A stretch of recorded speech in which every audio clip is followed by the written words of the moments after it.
Massar laa dëkk dégg nga riiru fi ma dëkk day mel ni réew mi bokku dëkk e yow xalil mu yaa bo pare dëkk fi loo fi jaañu jënd ko booy wër lu salte am ba bës foore nga romb yegg si nga e yow Massar laa dëkk yegg si nga taxu bu bees gane nga dëkk bu neex di màgg tax mbedd mi fees fu ne ni dëkk na fa. D'abord dama leen di nuyu yéen ñëpp ginnaaw bu ma leen nuyoo ba pare di wax rek ne dama seetlu depuis bi ñu ne élection locale yi mi ngi war a ñëw rek dafa am benn groupe bi ay opposants ñi ngi ci mais am na ay apéristes yu ci nekk yoo xam ne dañoo kagulewu nanguwuñ feeñ mais man xam naa leen parce que dëkk bi nag moo nañu ils sont derrière di pousser ay nit ñuy wër di wax lu bon ci deru maire bi dans les réseaux sociaux dans les médias ci télé yeeg rajo yi dama waxoon nag ne duma mës a woo média bi di tontu parce que bëgguma leen sax may buzz dama leen di bàyyi rek ñuy wax seeni wax man ma nekk sama liggéey di liggéey première liñ njëkk a wax génnee ko ci média bi mu bett ma lool dañu ne marché Aynou Mady maire bi daf ko doon defar lekk ci 100 millions man marché Aynou Mady damaa fekk marché bi nekk fi lu yàgg ndax defaruñ marché bi hangar lañ doon defar hangar bi dafa daanu xam nga hangar bu daanu ça veut dire marché existé woon na yàgg na kon man marché bi joxewu ma ko dama ko fekk mais bi hangar bi daanoo tabax nañ ko ba mu toll benn niveau mu am problème bloqué lu yàgg man fekkewu ma ko bi ma ñëwee tamit noonu laa ko fekke les commerçants ñoo ñëw ci man ne ma naa leen dimbale marché bi pour mu yegg bi ñu waxee loolu man maa woo entrepreneur bi ak commerçant yi fii sama bureau comme nii ñu waxtaane dañ ko waxtaanee ba juboo ci entrepreneur bi defar marché bi ñoom ñu jox ko 250 000 ku fa am table xaalis bi si ñoom la doon jaar ñoom commission bi ñu di joxlante ak entrepreneur bi mairie mosu fa laal 1 franc te marché bi titre foncier la boo xam ne mairie bi dafa waroon changer patrimoine bi def ko patrimoine mairie waaye nag maire ba mu fi fekkoon mu koy joxe deful loolu daf ko joxe rek changé wul patrimoine bi kon titre foncier état la bu nekk foofu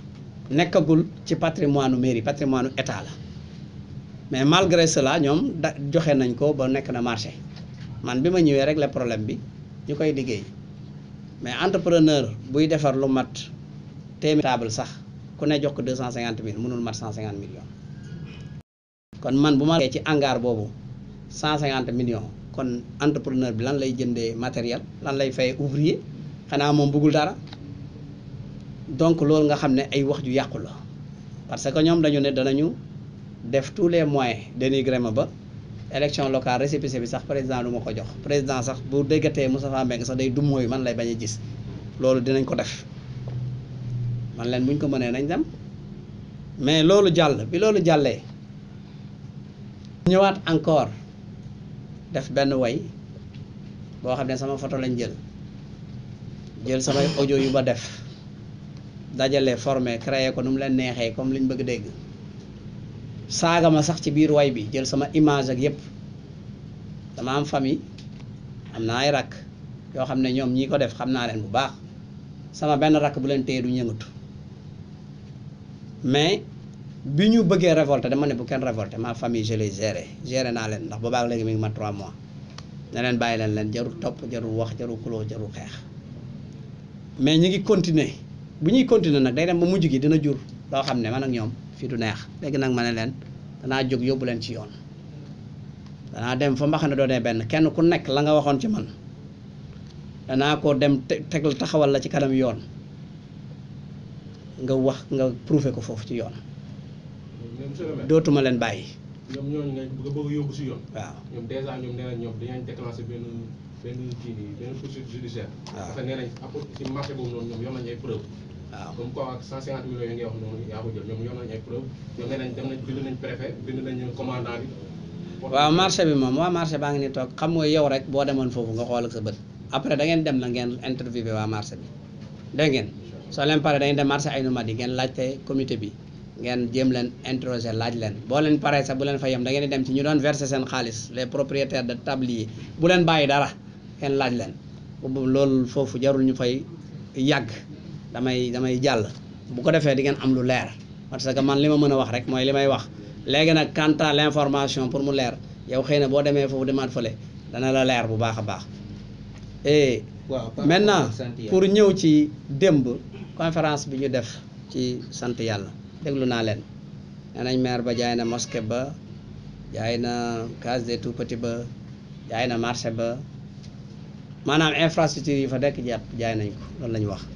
man lotissement bi yaakaar naa ñoom ñooy wax sax démb ñu jël leen la ñuy wax lépp nag xamuñu ci dara ndax man lotissement maa leen ko gën a xam ndax man mairie bi nag 96 ba léegi maa fi ne kon li ma fi xam ñoom xamuñu ko lotissement bi la fa ne ci lotissement administratif ville de Pikine bi li ma ci xam ñoom xamuñu ko man bu dee infrastructure bi ma ñëwee fi mosquée bi nekk tey ma nga nekk mosquée ba tey fekkoon naa fa ñu joxe fa ñaari parcelle ba ma ñëwee ñaari parcelles yooyu ñu fa jox ay nit man maa leen dindi délégué de quartier baa ngi ne toog du ma bàyyi ma fen yëkkati 100 000 francs yëkkati 100 000 francs jox ko moom pour que mu mën a tabax mosquée bi kon l'espace existe jusqu'à présent fi nga xam ne def nañ ko case des tout petits ñu wax foofu fekk naa ñu morcelé ko te ki ko morcelé c'est le propriétaire du verger en tant que tel parce que le lotissement administratif bi ñu koy def ay borom tool yu bari lañ boole yu dëkk fii nag Kër Massar ku si ne xam nañ fan moo doon sa tool fan la yem bi ñu defee lotissement ba pare kenn ku si nekk ñu jël la nga xam ne plan la ci sa terrain parcelle ya mu génne ñu jox la acte yi waaw ñu jox la acte yi bi ñu defee loolu am na si ñoo xam ne seen tool infrastructure yeen fa génne dañoo bañ ak ville de Pikine ne d'accord ma toolu njaga dindi woo leen fa dara sama tool ngeen bëgg fa daggali du ma ko nangu loolu problème la ci biir am na yeneen problème yoo xam ne ville de Pikine bi ñuy recenser pour def lotissement administratif bi jaarul yoon recensement bi dañuy fekk ab gardien ci tool borom tukki na dem na États-Unis fukki at ñëwul wala 10 ans 15 ans ñëwul ñu kooku ñëw ne leen maa moom tool bi ñu def turam bu ñu lotisé pare defar acte yi ci turam jox nañ ko cas bu mel noonu am na fi kaaw Mamadou Thioune ak Mamadou Mbaye c'est le conseil spécial du premier ministre xam ko kenn du ko fenal fii ci ay écran toolam gardien bi daf ko jaay ku ñuy wax Mamadou Thioune ñu defar lotissement administratif defar acte yi jox ko Mamadou Thioune Mamadou Mbaye bi mu ñëwee porter plainte tribunal dafa tëj gardien bi ne Mamadou Thioune demal toppi gardien bi yow amoo fi dara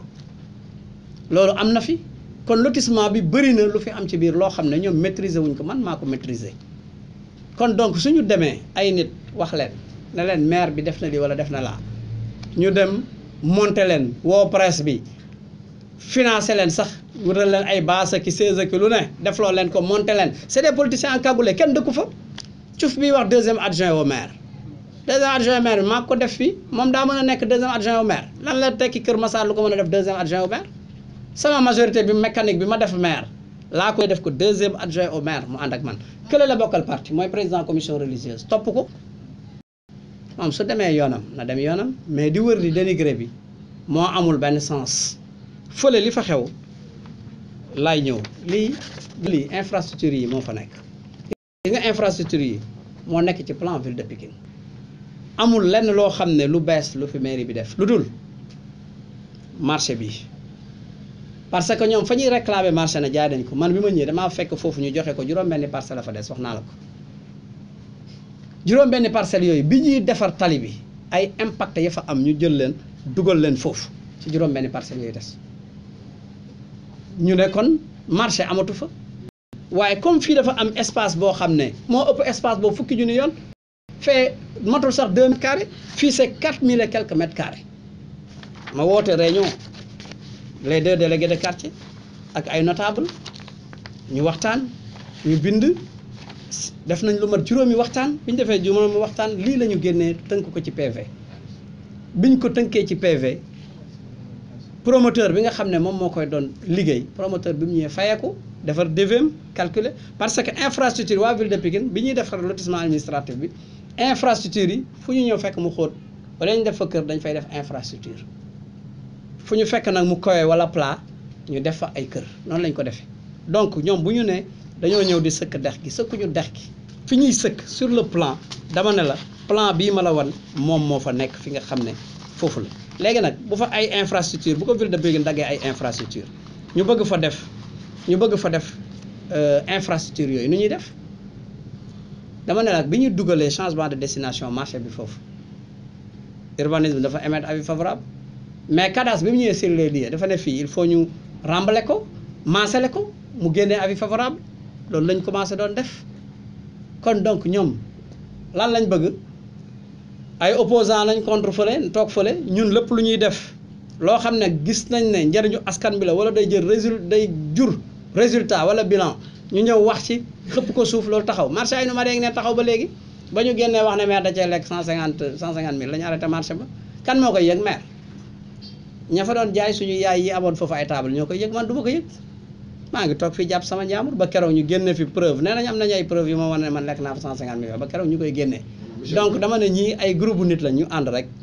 ñoo xam ne ay politiciens lañ di dénigrer di intoxiquer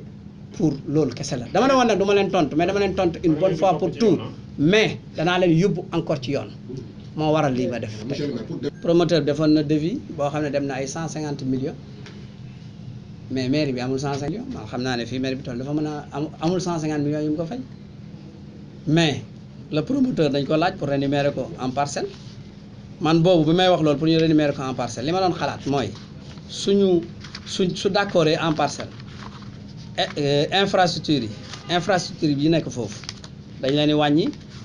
ñu fay ko en parcelle man loolu laa xalaatoon mais ci biir waxtaan bi comme dama woo ay notable woo délégué de quartier yi woo ñëpp Cheikh Diop mi ngi fa woon bokk ci comité de rénovation moom moo gën a maîtriser site bi ndax foofu seen i tool la woon te moo doon gérer lotissement bi ak ville de Pikine Cheikh Diop moo ne maire jaru ko infrastructure yi jaruñu fi dagg dara di ko fayee promoteur pour rembler fii am na benn espace bu nekk fii ci kaw boo xam ne amul dara nii la mooy lii nga gis nii mu ne nañ ko jox entrepreneur bi su ko d'accordé mu jël ko mu defaral ñu fii ñu am fi infrastructure yi yëpp ñu am fi CEM am fi école élémentaire am fi maternité am fi marché bu mag loolu lañ conclure ñoom nag bu dee ne réunion yi xamuñu PV gisuñu PV bii gisuñu liste de présence yi gisuñu plan gisuñu dara dégg nañu rek te ay noonu lañu ñu dem di wax waaw dañu gis ñoom ñu am ñaari plan yoo xamante ni dañ ko génnee waaw benn plan bi ñu ne lii nii mooy plan boo xamante ni moom maanaam moom ngay exposé beneen plan bi ñu ni plan boobu mooy bu normal bi te ñoom yóbbu woon nañ ko ba descorche ñëw foofu ñu bind def fa arrêt descorche partout loolu noonu lan moo ko waral tamit xam nga loolu laa la wax xam nga plan initial bi xam nga lotissement bi gis nga plan bi munoo dem foofu plan initial bi lii moo fa ne dama ne la plan initial bi ñun laaluñu fa dara lu dul espace bii def vierge moom lañ def marché mais quant à les infrastructures dama ne la case des tout petits bi ak marché bi man damaa fekk ñu morcelé ko bi may nekk maire déggoo ma xanaa kooku bu dee si plan initial bi case des tout petits la wala marché la man damaa fekk ñu morcelé ko mais li tax ma def changement de destination marché bi dama ne la bi ñuy defar route bi restant ba fa desoon di 6 parcelles mais laa jox ñi nga xam ne ñoo doon impacté route bi c'est pour cela ma ne ce marché là kon nañu def changement de destination bi ñu def change xalaat fan lañ ko war a def ñu gis fii espace bu ëpp boobu mat ko ñaar ñu yóbbu fa marché bi def changement de destination bi loolu lu clair la kon donc ana foofu lan moo fa am loo xam ne lu ñu mën a wax ay njuuj njaaj la wala leneen la et lii c'est l'intérêt des populations pour ñu am benn route bu 15 mètres foofu am fa lii lépp si infrastructure ñoom lan la ñuy jooy infrastructure lii du infrastructure mais ñu ne lii bu ko kenn defar kon lan lañ bëgg li ñu bëgg léegi mooy lan man ma dem kër yi fa